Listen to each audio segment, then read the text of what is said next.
palavra de Deus.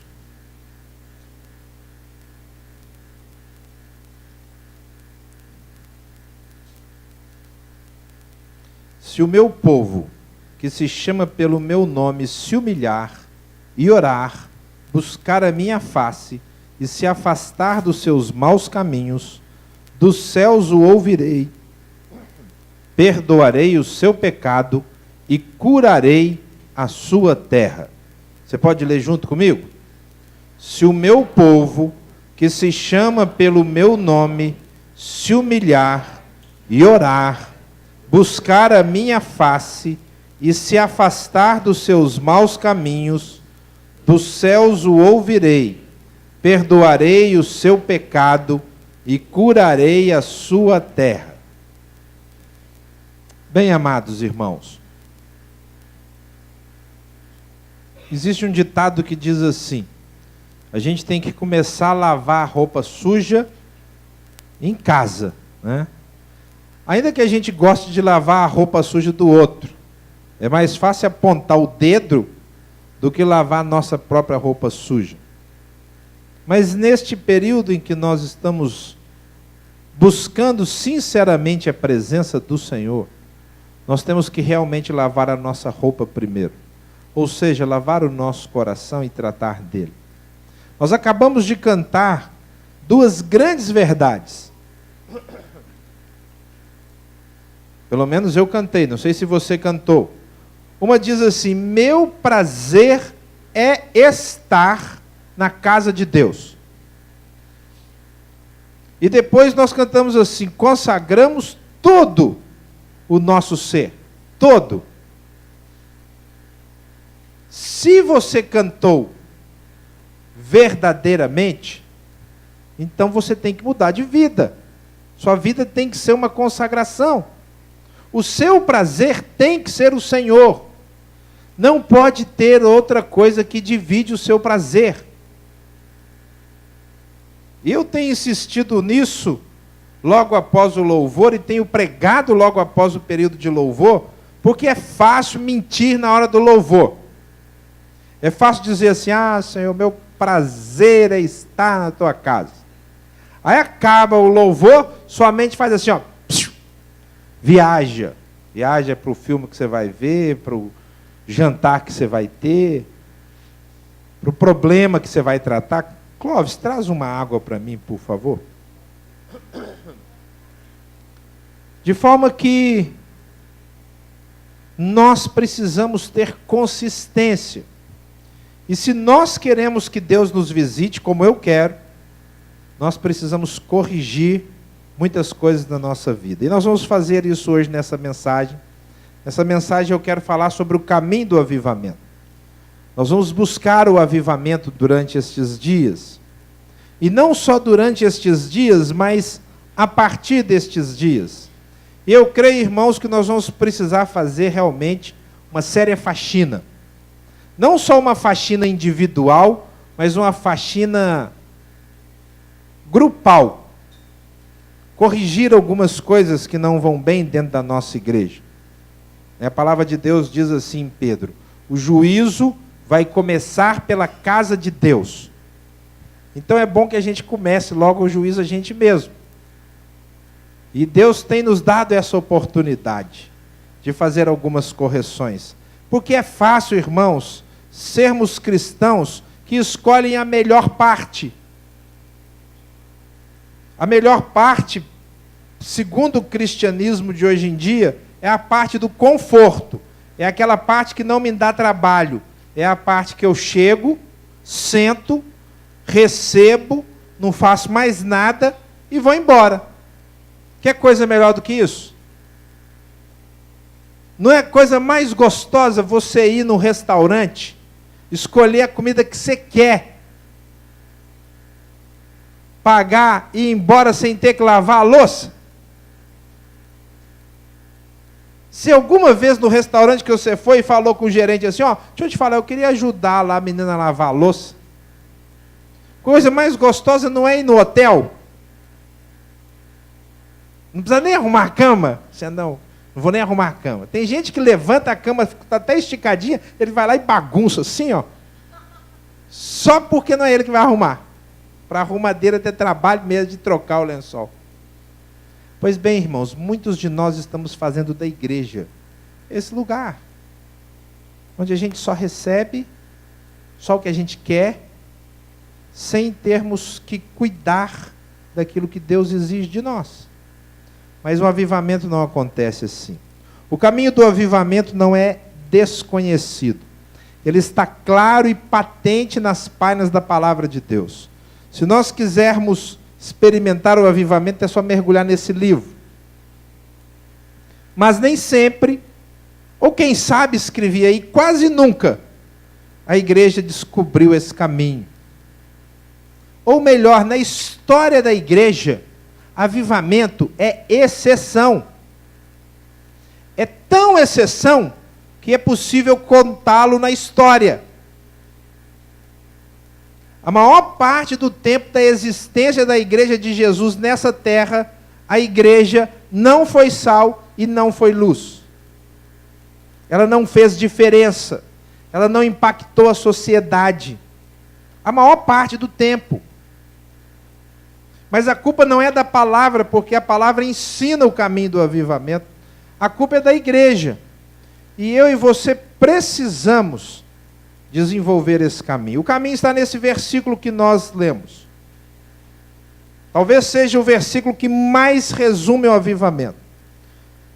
O versículo que nós lemos diz: se o meu povo que se chama pelo meu nome se humilhar, orar, buscar a minha face e se afastar ou se converter dos seus maus caminhos. Então o caminho do avivamento passa pela humilhação, passa pela oração, passa pela busca da face de Deus e passa pelo afastamento dos maus caminhos.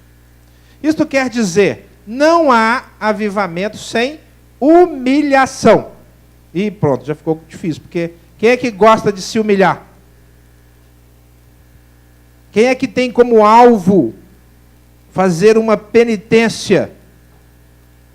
Uma autopenitência. Tiago, faz favor para mim, querido. Levanta aí. Levanta o copo. Aí. Ninguém tem como alvo isso, queridos. O nosso alvo está longe de viver uma vida de humilhação. A mensagem que agrada o ego do cristão é a mensagem de solução. Deus vai resolver o seu problema. Você é poderoso no Senhor. Deus tem prometido grandes vitórias para você nesse mundo. E você não vai passar pela necessidade. Essa mensagem é super prazerosa. Mas, queridos, a mensagem do avivamento passa pela humilhação.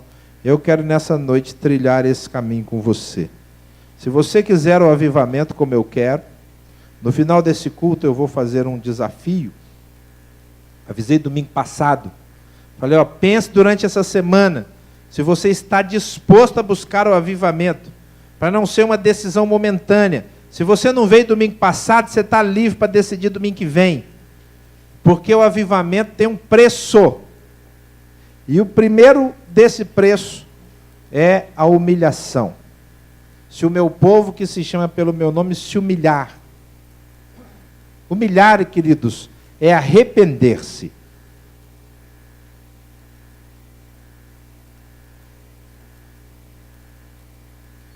Não tem jeito de viver o avivamento sem arrependimento. A verdadeira humilhação é o arrependimento. É você ter consciência absoluta que precisa abandonar os seus pecados. Ninguém será verdadeiramente humilde se não passar pelo arrependimento sincero. Se não disser assim, eu me arrependo no pó e na cinza, como faziam os grandes homens e mulheres do Velho Testamento. O pecado tem que doer em você. Isto quer dizer, quem é arrogante não conhece o avivamento, porque não está acostumado a se quebrar, porque o arrependimento não é nada mais, nada menos do que o quebrar-se diante do Senhor. Então, se o pecado seu não dói em você, eu vou te dizer uma coisa, você não vai experimentar na sua vida o avivamento de Deus. Ele tem que doer, tem que te machucar, tem que rasgar o coração, tem que falar assim: eu não posso continuar nesse pecado. Se hoje você está em pecado, se hoje tem algum pecado do qual você não se arrependeu, não pediu perdão, você tem que ter ouvidos para ouvir o Espírito Santo dizer: olha, abandone esse pecado, se arrependa. A Bíblia tem um nome para quem não passa por isso.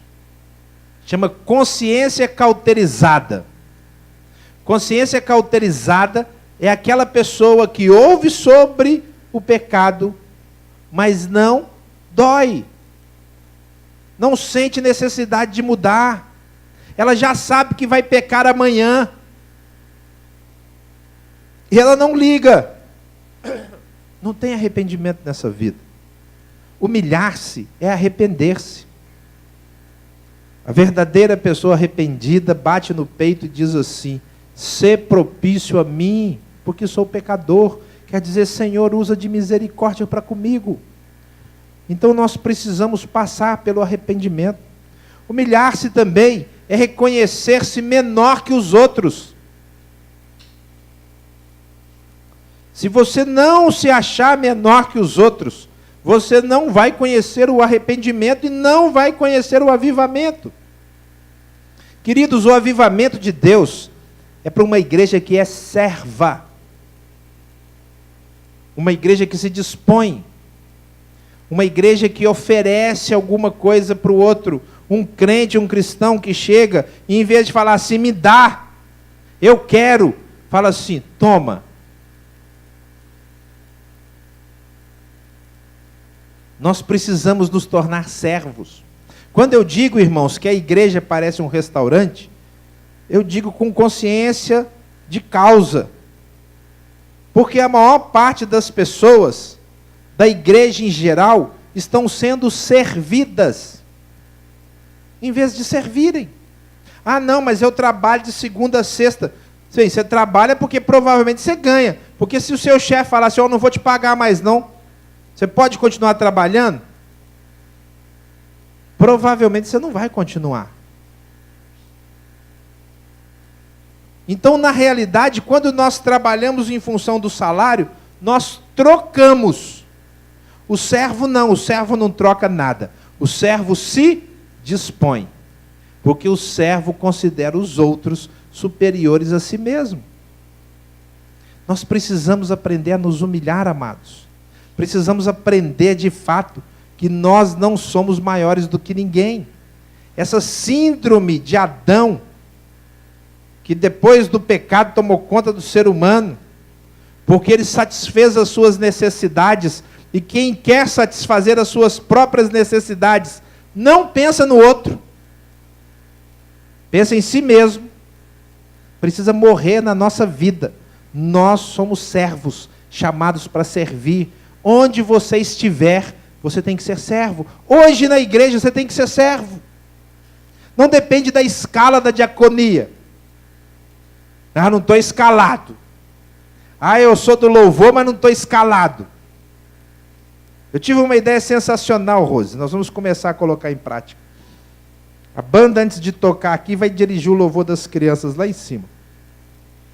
Tive hoje, porque não tinha ninguém. A Ana Laura falou: não tem ninguém lá em cima. Aí eu peguei e falei: ah, então eu vou para lá. Será que a mesma banda, com o mesmo tanto de gente, vai tocar com o mesmo vigor, desempenho e devoção para 6, 7, 10 crianças? Queridos, nós testamos o nosso serviço quando nós servimos do mesmo jeito em qualquer lugar. Quando nós somos submissos. Quando nós pensamos que o outro pode ser melhor do que ele é hoje. Não quando nós apontamos o dedo e julgamos. Quando nós nos dispomos a suprir as deficiências do outro. Isso é ser servo. Queridos, não há avivamento sem que isso aconteça. Outra coisa, humilhar-se é entender sua dependência de Deus e do próximo. Se você acha que você é autossuficiente, você não conhece a humilhação.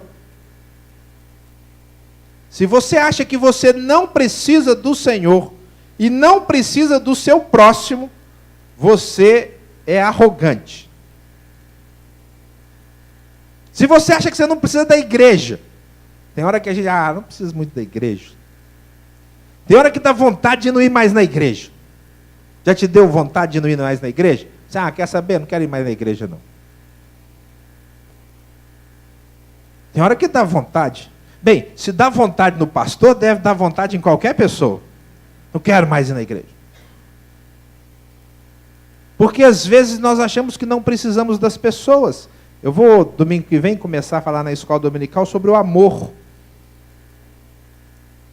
E o amor é exatamente a necessidade que nós temos de gente, que nós temos das pessoas, temos da pessoa que encontramos na segunda-feira no trabalho.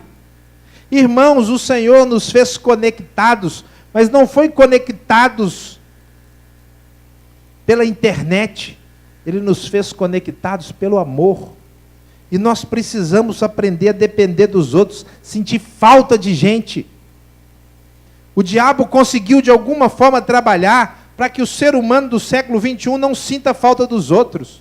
Que ele supra as suas necessidades ficando em casa. E aí ele resolve os seus problemas sozinho. Está errado, irmãos. O Senhor nos fez um negócio chamado corpo. Nós temos que ser unidos, ligados. E unirmos com mais pessoas, nos envolvermos com mais pessoas. Humilhar-se é entender a sua dependência. Você depende de gente, depende do seu próximo, depende de Deus. Quarto lugar, humilhar-se é viver com o pão nosso de cada dia.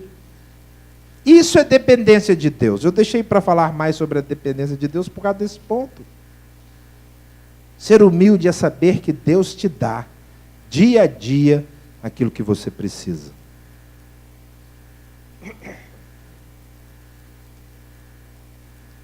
Não, eu já tenho o que eu preciso para amanhã. Deixa eu te fazer uma pergunta. Você sabe o que vai acontecer amanhã? Você sabe se amanhã você vai precisar de 70 mil reais para resolver um problema da sua casa que vai desmoronar lá a laje? Você não sabe. Viver com o pão nosso de cada dia é saber que Deus dá exatamente na hora certa aquilo que nós precisamos. Quem vive com Deus, vive sabendo que Deus não deixa faltar. E quem sabe viver assim, cada dia, aí sim tem um dia de vitória. Porque ele não tem um dia de autossuficiência.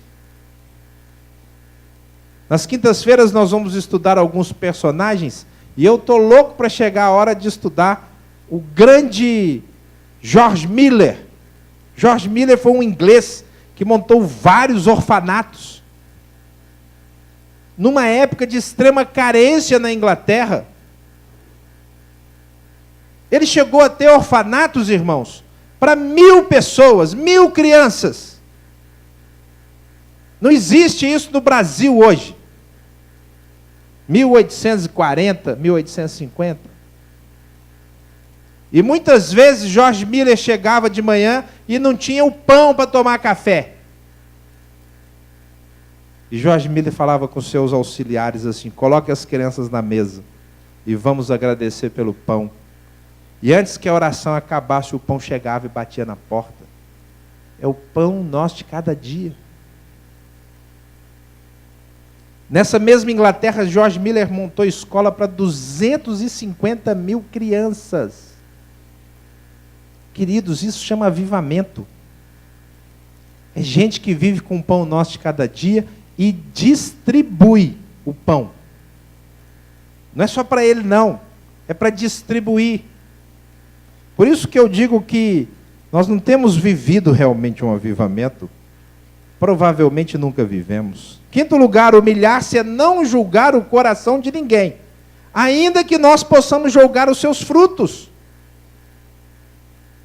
Não está errado julgar frutos, não está errado dizer assim: o que ele fez está errado, o que ela fez não está certo, é um pecado. Mas humildade e humilhação é quando você sabe que aquela pessoa, mesmo errada, tem chance. Quer dizer, a pessoa que se humilha não despreza ninguém. O dia que você desprezar alguém no seu coração, você está julgando. O dia que você falar assim, não, fulano não serve. Fulano não dá jeito nunca. Fulano não presta. Você perdeu a verdadeira humilhação. E você perdeu o avivamento. Pode ter certeza. O avivamento é quando você é capaz de aceitar qualquer pessoa. Qualquer pessoa é viável. Qualquer pessoa pode mudar. Então você não tem coragem de julgar absolutamente ninguém. E nesse ponto da humilhação, humilhar-se é parecer com Jesus Cristo. Ah, irmãos, eu não conheço ninguém que foi tão humilhado quanto Jesus. Não conheço. Não conheço. Porque você mede o grau e o tamanho da humilhação quando você mede o tamanho da queda. O quanto que uma pessoa se humilha. Aí você tem dimensão da humildade dessa pessoa. E a Bíblia diz que o Senhor não julgou como usurpação o ser igual a Deus. Antes a si mesmo se esvaziou, humilhou-se. Meus irmãos, se nós quisermos experimentar o avivamento, nós precisamos nos humilhar. Você tem que parar, absolutamente parar, de achar que você é autossuficiente, melhor que os outros, capaz, que a força está no seu braço. Ah não, meu cristianismo está bom. Vai se humilhar um pouco, vai se arrepender, coloque o seu coração diante de Deus, vai ser servo. Desenterra o seu talento, o seu dom, porque senão você com certeza não vai experimentar o avivamento. Mas o texto diz, se o meu povo, que se chama pelo meu nome, se humilhar, orar. Ele vai dar quatro coisas. A segunda é orar. Não tem absolutamente avivamento sem oração. Então, orar é ser capaz de ouvir o Espírito Santo falando. Você vai ter oração genuína. Guarde bem, eu tenho frisado essa tecla, batido nesse ponto, continuamente. Você vai ter oração genuína quando você for capaz de ouvir o Espírito Santo. Quando não for só você falando. Porque oração é comunicação. Você fala, você escuta. Então você vai ter oração genuína quando você discernir a voz do Espírito. E irmãos amados, o Espírito Santo tem falado, ele não se cala. Mas como eu já falei muito sobre isso, deixa eu continuar. Orar é passar tempo real e contínuo com Deus.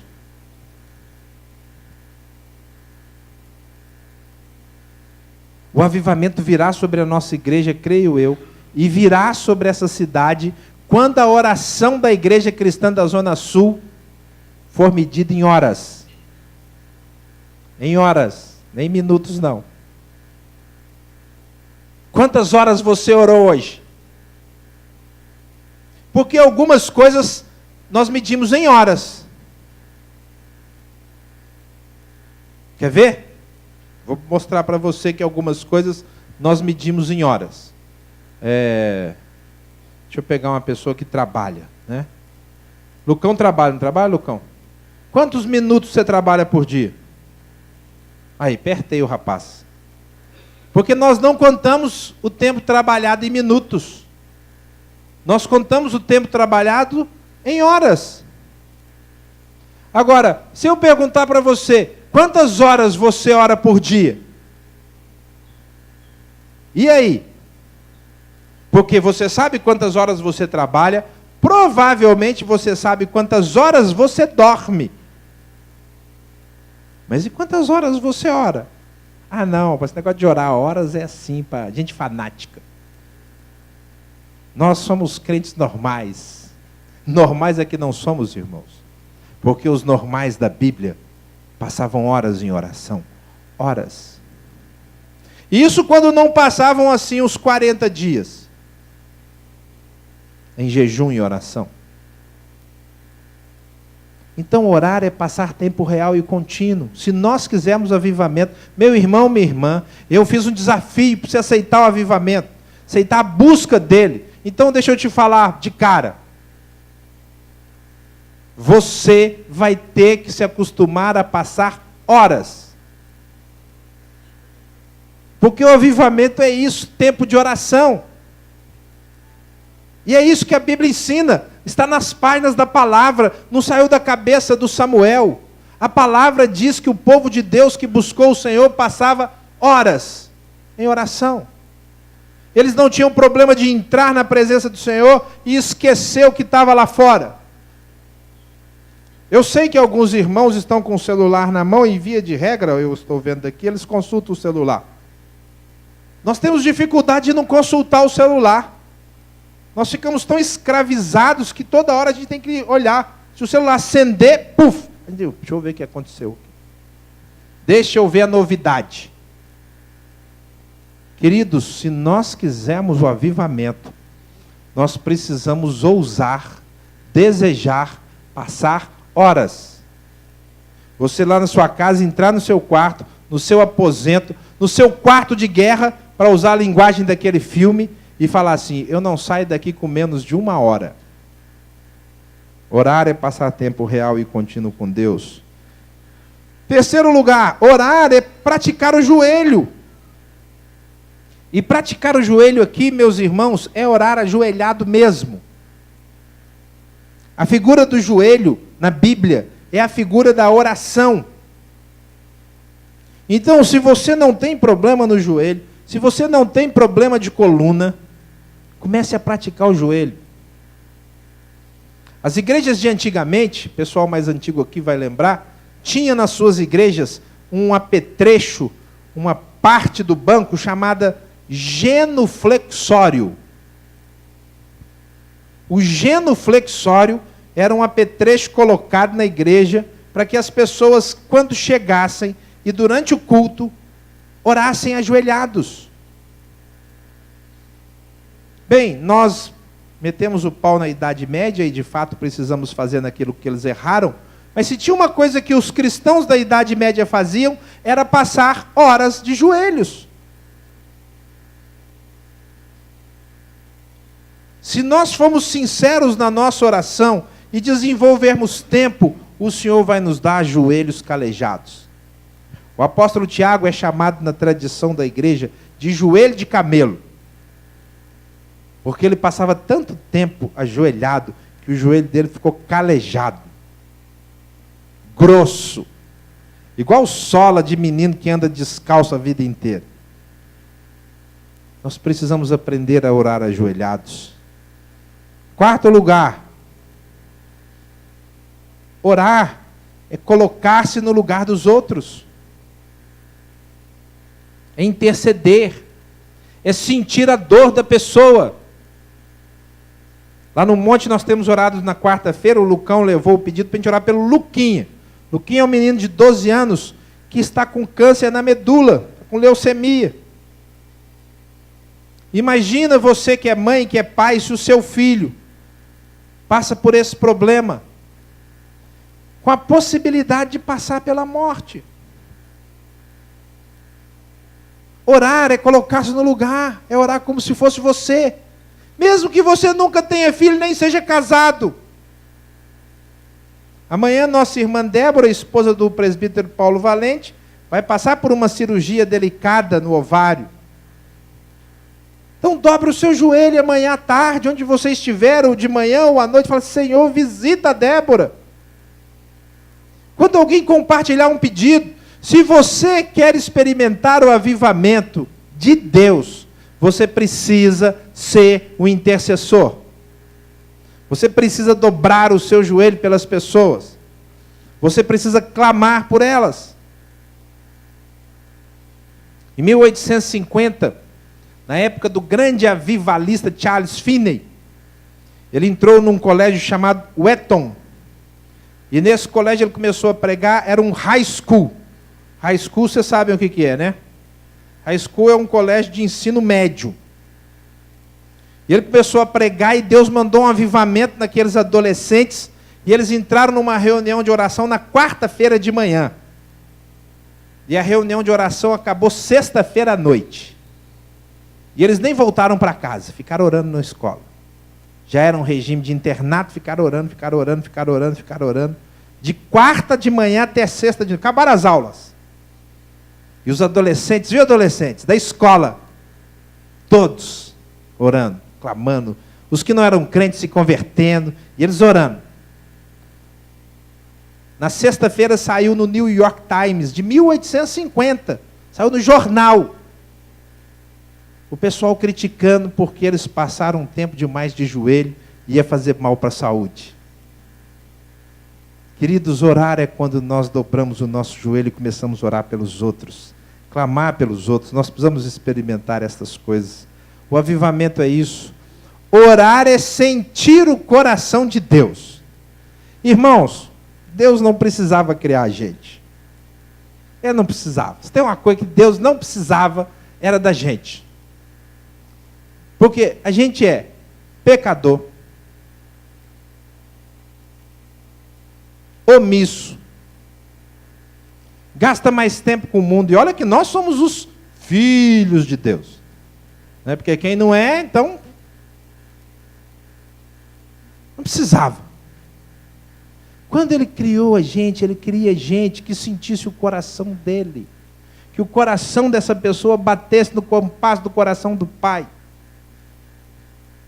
E ali houvesse tal identidade. Orar é quando você sente o coração de Deus, não é mais o seu. Você conhece o que Paulo chama de gemido inexprimível do Espírito. Se Paulo fala que existe o gemido inexprimível, é porque Paulo tomou contato com esse negócio. Quando você lê lá o gemido inexprimível do Espírito, você pensa em quê? Sei. Falta avivamento. Falta avivamento porque as coisas normais da Bíblia estão muito longe de nós. Por isso nós precisamos buscar, irmãos. Eu e você precisamos falar: Senhor, eu quero sentir o seu coração.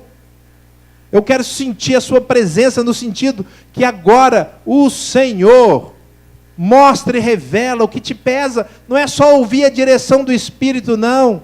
É o coração de Deus que está preocupado com uma pessoa. E o seu coração fica preocupado. E quando ele fica preocupado, você sabe, Deus está preocupado com alguma coisa. Sabe aquele sexto sentido de mulher? Que mulher acha que tem? Não, tem sexto sentido. Quando o seu coração ficar preocupado, se você estiver vivendo um avivamento com Deus, você sabe que a sua preocupação reflete a preocupação do Senhor. Isso é oração. Em último lugar, orar é parecer com Jesus. Se humilhar é parecer com Jesus, orar também é. Porque, irmãos, Jesus orava demais. Jesus era um homem de oração. Agora deixa eu perguntar para você. Você pode ser chamada de uma mulher de oração? De um homem de oração? Quando você tem que tratar de qualquer situação, antes você fala: espera aí que eu vou orar. Eu vou falar com o meu Senhor. Quando você tem que resolver um problema na sexta, você jejua e ora durante uma noite inteira? Você já sacrificou alguma noite para estudar? Ou para trabalhar? Em vez de dormir às 10, meia-noite, a 1, dormiu às 4, 5, ou virou a noite? Já aconteceu alguma vez na sua vida? Na minha já aconteceu várias vezes.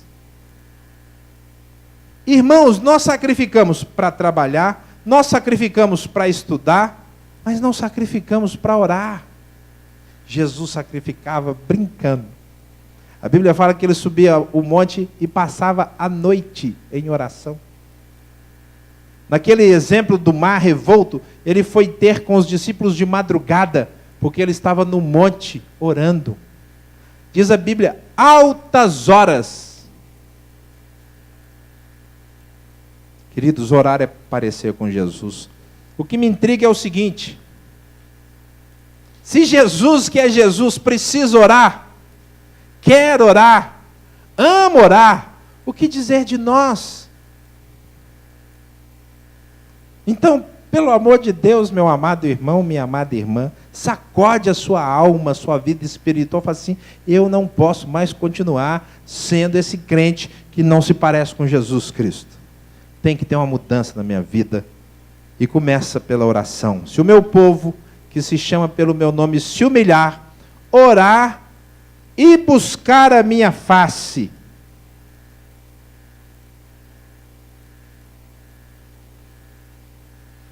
Eu fiquei pensando assim, talvez possa ter sido uma dúvida sua, orar e buscar a face de Deus não é a mesma coisa?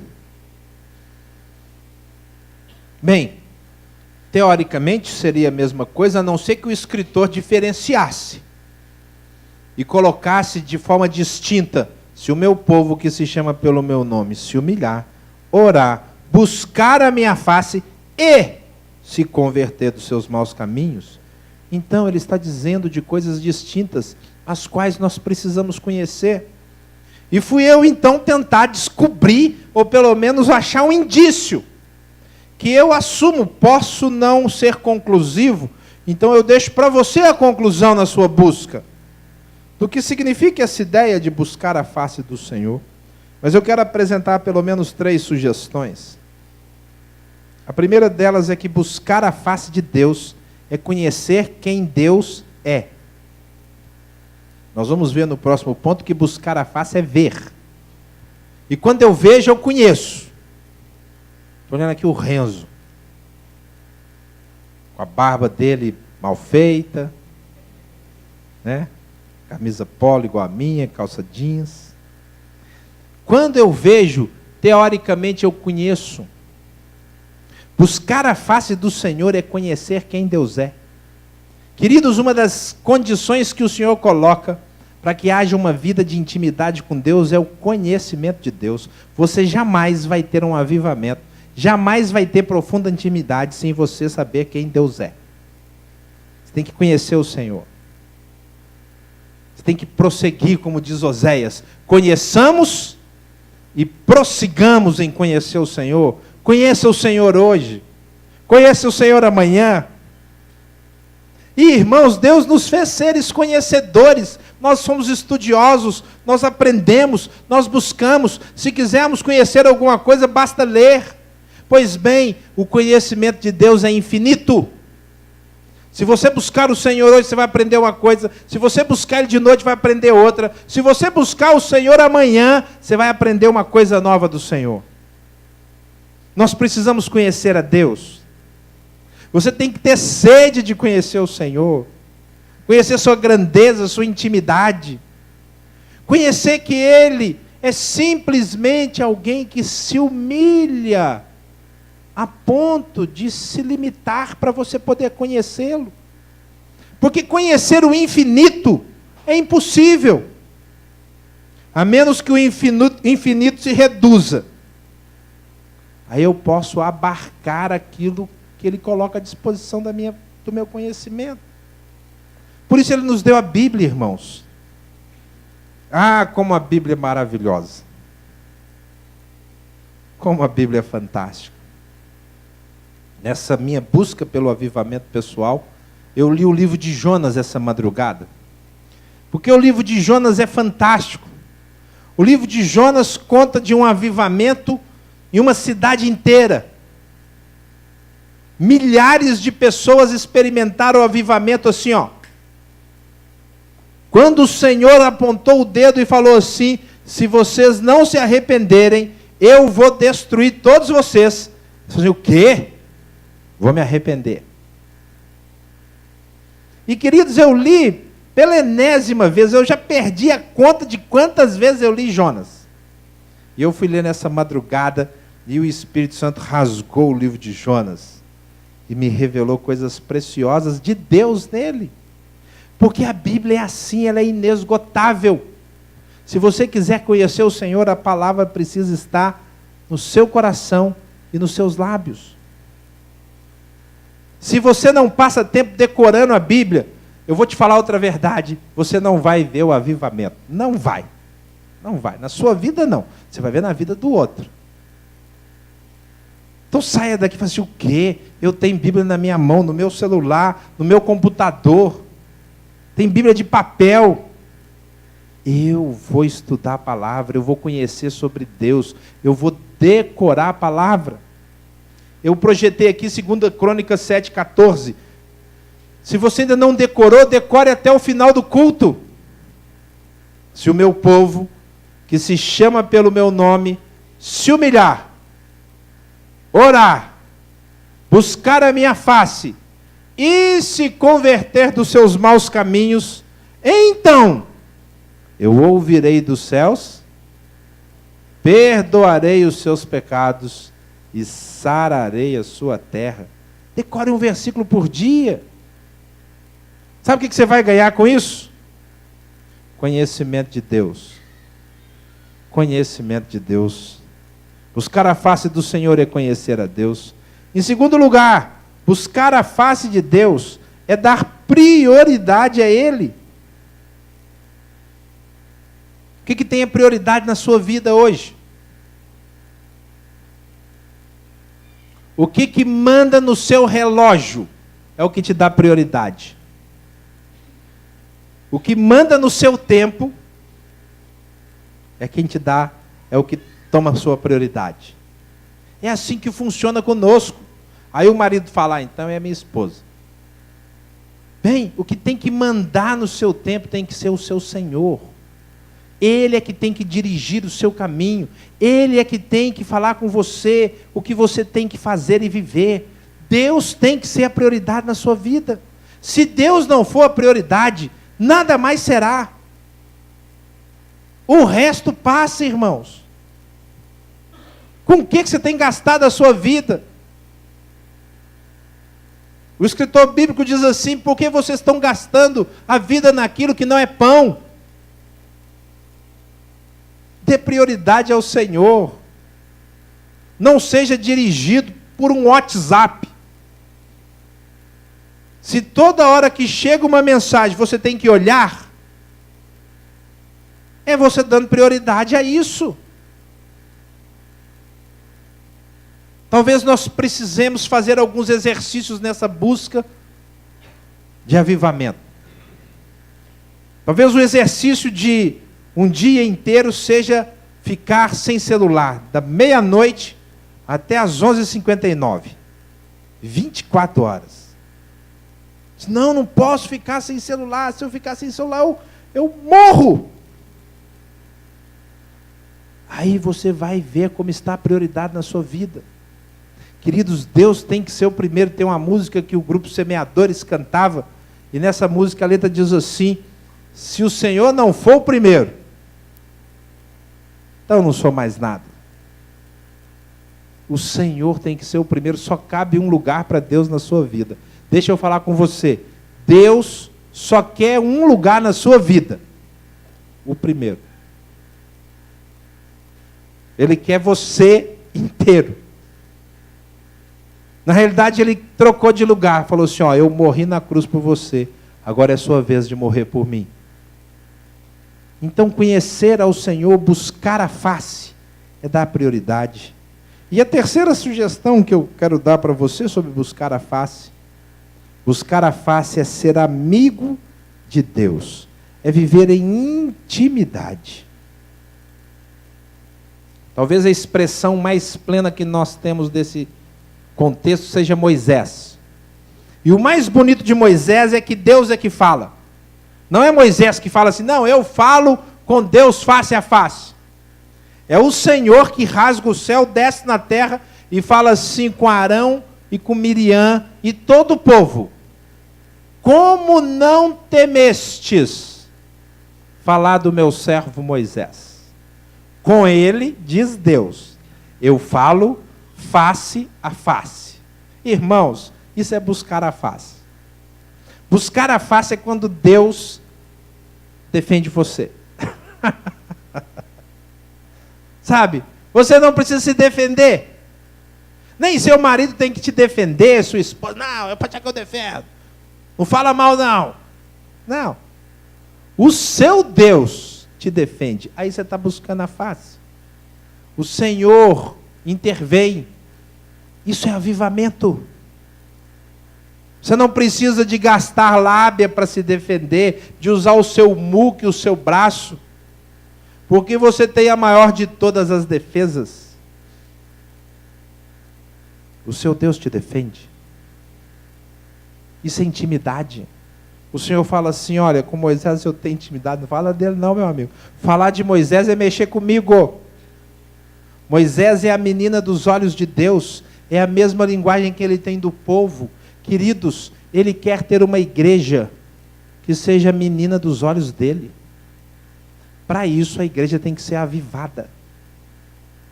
A igreja tem que respirar Deus. Para isso a igreja tem que pulsar Deus. A igreja tem que ter uma paixão, o Senhor. Ela tem que morrer por um único objetivo, o seu Jesus. Essa igreja Deus defende. Essa igreja Deus protege. Esse filho ele zela. Face a face é ter intimidade. É tratar Deus como um amigo. E com amigo você fala a qualquer hora. Amigo você gosta de receber, de conversar. Você joga até conversa fora. Você consegue jogar a conversa fora com Deus e Deus prestar atenção? Bem, se você atingir esse ponto de intimidade, talvez você consiga, porque vocês vão ser amigos. Irmãos, o avivamento reserva isso para a gente. O avivamento reserva uma amizade sem igual. Isso é culto. Deixa eu falar com você seriamente. Culto, na minha visão bíblica, não é o que nós fazemos aqui no domingo à noite. Bem, essa é a nossa tradição. Não quero romper com ela. Mas o culto que eu vejo na Bíblia é a amizade com Deus. É a liberdade do Espírito Santo. O único modelo de culto que nós temos no Novo Testamento, o único, está lá em Corinto. É o culto ditado pelo Espírito Santo. Não tem ninguém aqui da frente controlando. É o culto que o Espírito Santo move na igreja, porque a igreja inteira conhece os dons uns dos outros, e a igreja tem intimidade com o Espírito Santo. E ela sabe quando o Espírito Santo está falando. É o único modelo de culto que tem no Novo Testamento. Não tem mais nenhum.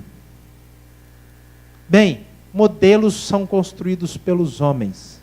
Mas se tem um modelo na Bíblia, a gente pode tentar chegar perto dele quando tiver intimidade com Deus. Quando o Espírito Santo for seu amigo. A ponto de você não sair de casa sem falar com ele. Mas o versículo diz, se o meu povo, que se chama pelo meu nome, se humilhar, orar, buscar a minha face, por último, se afastar dos seus maus caminhos, ou como diz a tradução antiga, se converter dos seus maus caminhos. Então, se afastar dos seus maus caminhos é romper definitivamente com o pecado. Deixa eu fazer uma pergunta para você então. Não precisa levantar a mão, não precisa nem balançar a cabeça. Você quer buscar o avivamento conosco? Você quer buscar o avivamento na sua vida? Então, você tem que romper com o pecado que te derruba. Definitivamente. Fim, esse pecado não pode ter domínio sobre você. Ah, Senhor, então eu preciso de uma visitação sobrenatural. Não, você precisa de uma vontade, uma decisão. Você precisa dizer assim, esse pecado faz parte do passado na minha vida. qualquer que seja ele. Eu não sei qual é o pecado que te derruba, mas o pecado não pode te derrubar mais. Pastor, não tira mais ninguém agora não, por favor, tá bom? O pecado não pode te derrubar em hipótese alguma. Porque se o pecado te derrubar, você não vai experimentar o avivamento. O pecado só pode derrubar uma pessoa quando for acidente. Aí tudo bem. Aí para isso tem 1 João capítulo 2, versículo 1. Diz assim: filhinhos, estas coisas vos escrevo para que não pequeis. Se todavia alguém pecar, é acidente. Mas se tem um pecado renitente, se tem um pecado teimoso, se tem um pecado que te derruba, você não vai conseguir passar pelo avivamento. Você tem que lutar contra esse pecado a partir de hoje e falar assim: eu não caio mais nele. Esse pecado é passado. Se afastar dos maus caminhos é isso. Segundo lugar, se afastar dos maus caminhos é dispor o menor espaço para o mundo. Quanto espaço o mundo tem na sua vida? É fácil descobrir. Quanto espaço Deus tem no seu dia? Se você consegue passar o dia inteiro e pensa, não pensei em Deus hoje, tem mundo demais. Não tem mundo, não é que você agora vai mudar para um mosteiro, para uma comunidade afastada. Não ter mundo é quando o mundo não domina você. Você não vive por conta do dinheiro, você não vive por conta do trabalho, você não vive por conta da escola, você não está atrás dos seus prazeres, você é servo de Deus no mundo. No mundo que Deus te colocou. Então o trabalho que você está é o ambiente que Deus quer te usar. É ali que Deus quer trabalhar com você. É ali que Deus quer fazer você frutificar. Ali o mundo não é espaço, o mundo é instrumento. Então pensa aí agora onde você trabalha.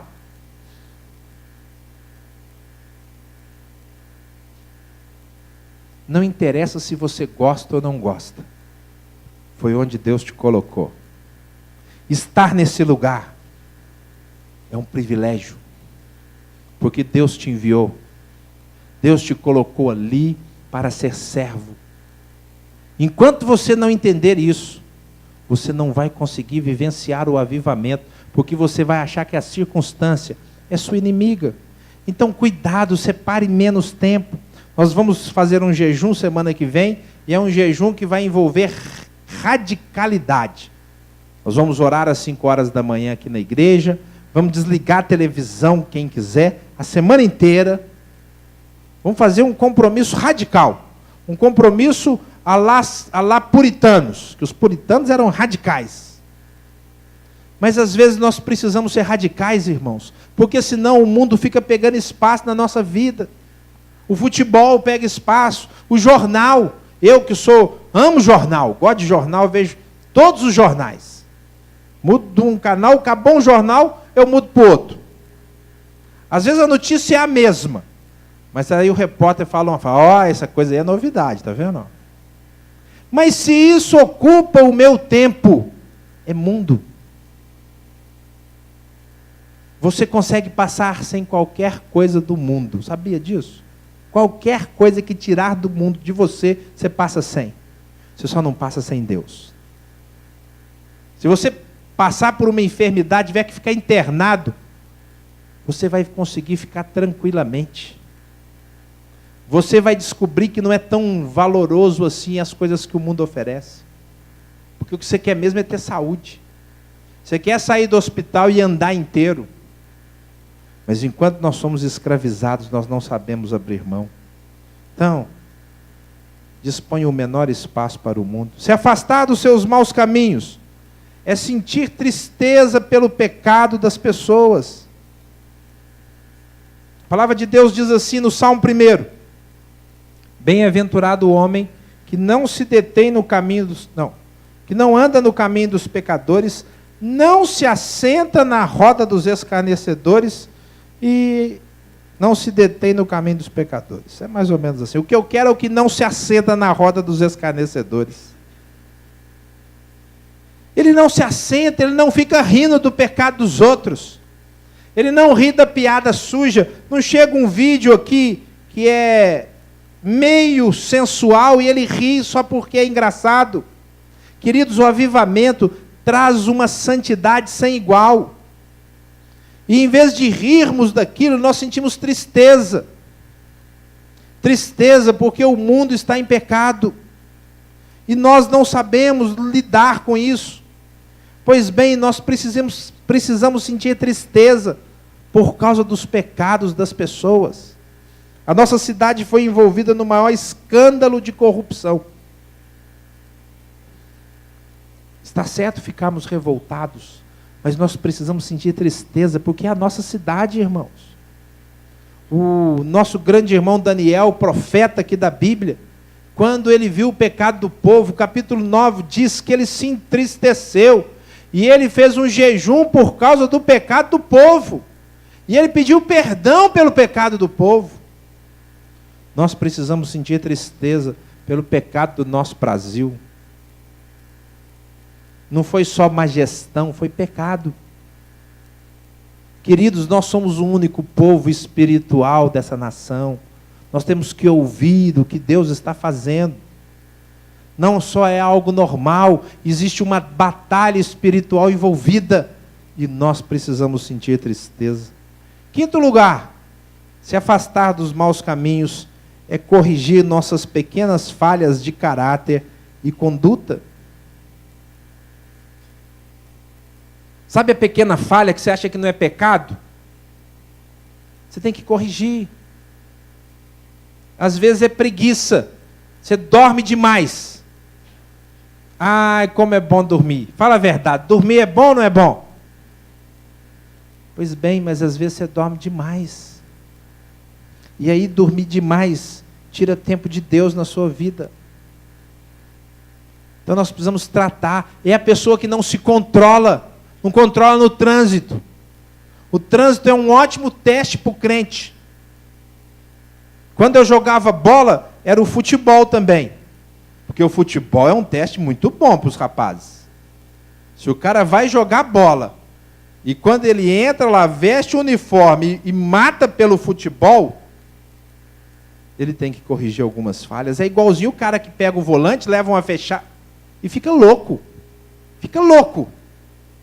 Se tivesse uma arma, eles estavam em combate.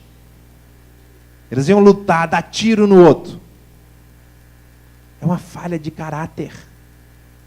É falta de Jesus Cristo. Aquela briga que teve lá em Tumbiara, que o cara matou o candidato, aquele candidato a prefeito deu um tapa na cara daquele moço. Eles tiveram uma briga e o candidato falou assim: ah, rapaz, eu não te respeito não, e deu um tapa na cara dele. Ele falou assim: ah, então tá bom, agora eu vou te matar. E matou mesmo. Pois bem, irmãos, tem cristãos que se sujeitam a essa baixeza de não levar desaforo para casa. Você aguenta um negócio desse? É crente e não leva desaforo para casa. Não, se ofender minha esposa, se ofender meu filho, eu viro bicho. Por que você vira bicho? Por que você não deixa com Deus defender sua esposa e seu filho? Por que você acha que é você que zela pela sua honra? É falha de caráter. Queridos, se nós não corrigirmos todas as nossas falhas de caráter, nós não vamos ver o avivamento. Essas pequenas, não, isso aqui tem problema, não. Deus não liga. Ele liga sim. Penúltimo lugar, se afastar dos maus caminhos é não ter prazer naquilo que desagrada a Deus. Não ter prazer. Queridos, Deus não tem prazer na preguiça. Deus não tem prazer que fiquemos horas na frente da televisão, no WhatsApp, no Facebook. Não tem.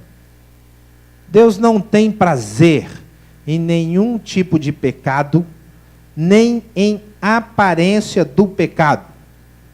A palavra de Deus diz assim: detestai a aparência do mal. Você já leu lá na Bíblia? Detestai a aparência do mal.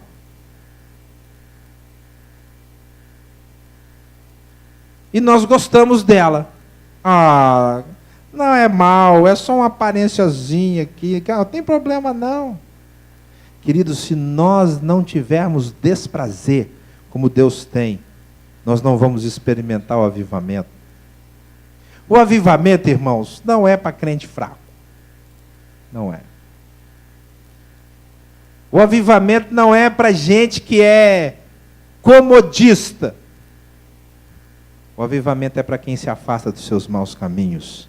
Em último lugar, nesse ponto, se afastar dos seus maus caminhos é ser santo. É ser santo. E sabe qual é o nosso modelo de santidade? Sabe com quem que eu tenho que parecer para ser santo?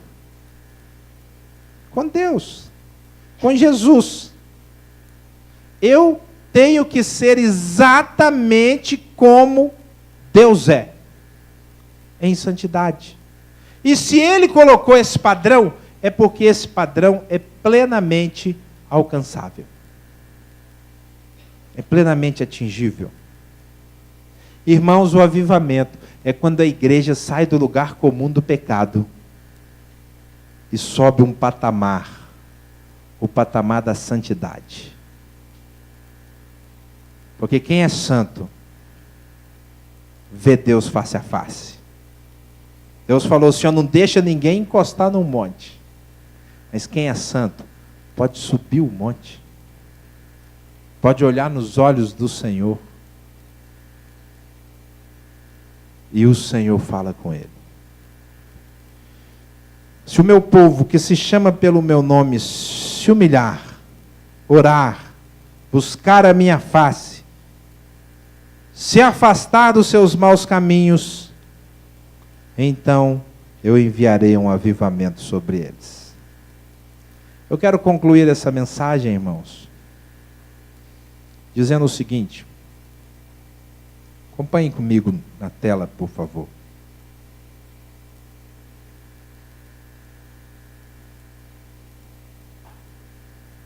O caminho do avivamento não é fácil. Eu não estou propondo para vocês algo tranquilo. Não é uma brincadeira. Ah, vamos lá, se der certo, bem. Não é religiosidade. É um estilo de vida. Não é algo que você faz numa hora e na outra não faz. Não pode ser atingido através de uma reunião por semana. Quer dizer, o avivamento não pode ser atingido buscando a Deus domingo apenas. Não pode e não será. Não deverá ser percorrido em apenas um mês. Nós estamos no mês de outubro, o mês do avivamento, mas eu já vou dizer para você, o caminho do avivamento não dura 30 dias. O caminho do avivamento é um caminho sem volta. Para quem quer. E o melhor não foi definido pelo homem. Não fui eu que escolhi. Ele está na palavra de Deus. Que caminho é esse, então? O caminho do avivamento é árduo. Então deixa eu animar vocês.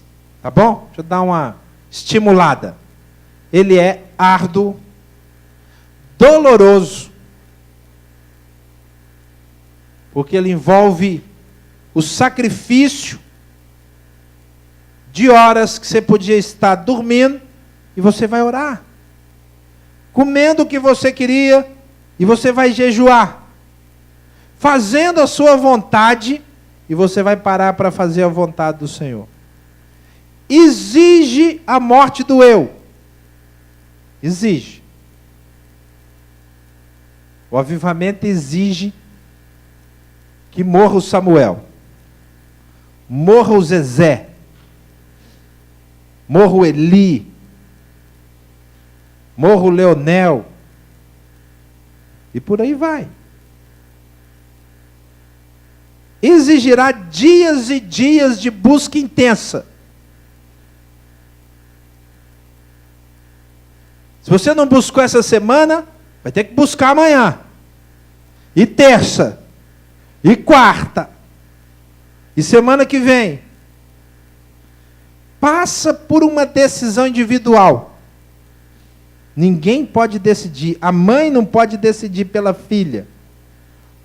A esposa não pode decidir pelo marido. O namorado não pode decidir pela namorada. É uma decisão individual. Mas foi planejado por Deus esse caminho.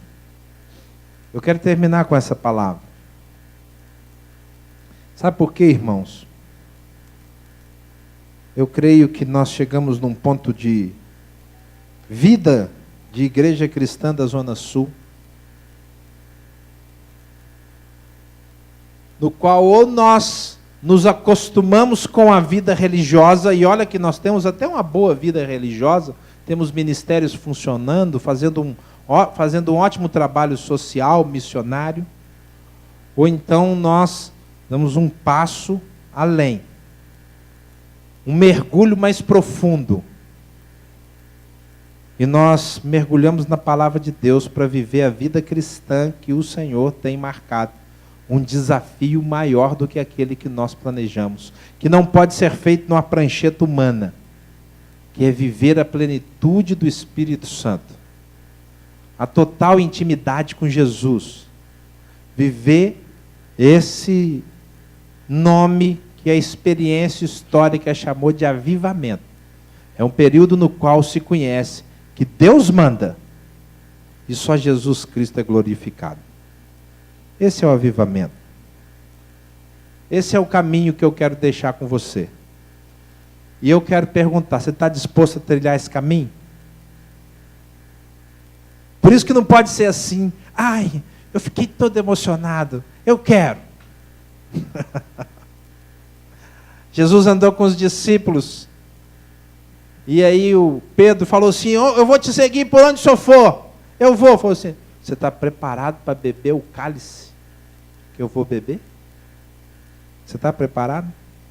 Porque, queridos, o avivamento não é uma lâmpada mágica de um Deus que eu esfrego na hora de uma oração e Ele faz o que eu quero. Ele resolve o meu problema. Isso não é cristianismo. O avivamento é uma servidão a Cristo Jesus, o Senhor. É um eis-me aqui, envia-me a mim. É falar assim, Deus, eu estou aqui para fazer a sua vontade, e não a minha. Não mais eu, mas Cristo vive em mim. Espírito Santo, usa os seus dons na minha vida. Isso é avivamento. E tem um preço para se conseguir isso. Não é fácil. Vamos orar, feche os seus olhos.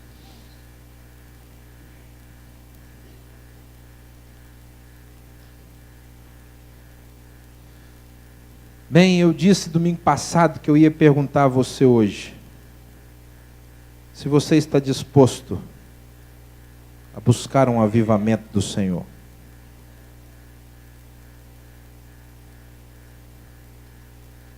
Se você não veio domingo passado, fique tranquilo por não se decidir. Mas se você quiser tomar essa decisão, eu quero repetir, é uma decisão de sacrifício da própria vida, do próprio eu, da própria vontade. Deus será o primeiro. O mundo não vai ter prioridade. A oração vai ser buscada para ser vivida em horas. É óbvio que nós vamos começar, nós estamos numa escada, nós não vamos saltar 10 degraus, nós vamos buscar. Mas um avivamento é algo que envolve uma dedicação.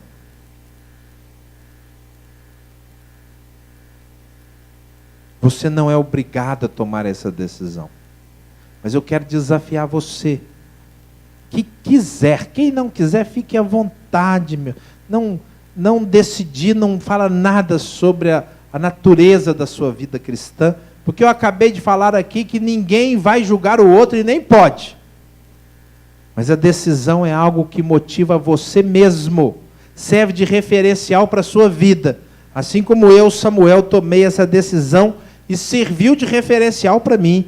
Eu estou numa busca por algo que eu ainda não tenho. E eu quero de Deus. Então, se você meditou sobre isso, entendeu que você precisa disso na sua vida, e quer buscar para você e para essa igreja, se for o seu desejo se envolver nessa busca, eu vou orar junto com você. Se for, fique em pé no seu lugar, nós vamos orar juntos. Tome a sua decisão com liberdade. Liberdade. Do seu coração e da sua vida. Pai querido e amado, quem está vendo isso é o Senhor, não sou eu. É o Senhor que vai acompanhar nessa igreja essa busca que nós vamos traçar por uma visitação especial do Senhor, por uma mudança de paradigmas, para quem sabe, Senhor, experimentarmos o que a Tua palavra chama de plenitude do Espírito Santo. Não que nós sejamos dignos disso, o que nós queremos é buscar, com a intensidade do nosso ser, com a vontade da nossa alma, para que o Senhor faça coisas extraordinárias. Como disse o profeta Isaías: ah, Senhor, se fendesses os céus e descesses, como quando o Senhor desceu e fez coisas extraordinárias. O que nós queremos é experimentar o Senhor como nunca experimentamos antes. Um mover novo, um clamor novo, um passear novo. Mexe conosco, mexe com essa igreja. Aceita a decisão, ó Deus, dos que de todo o coração farão do Senhor a prioridade.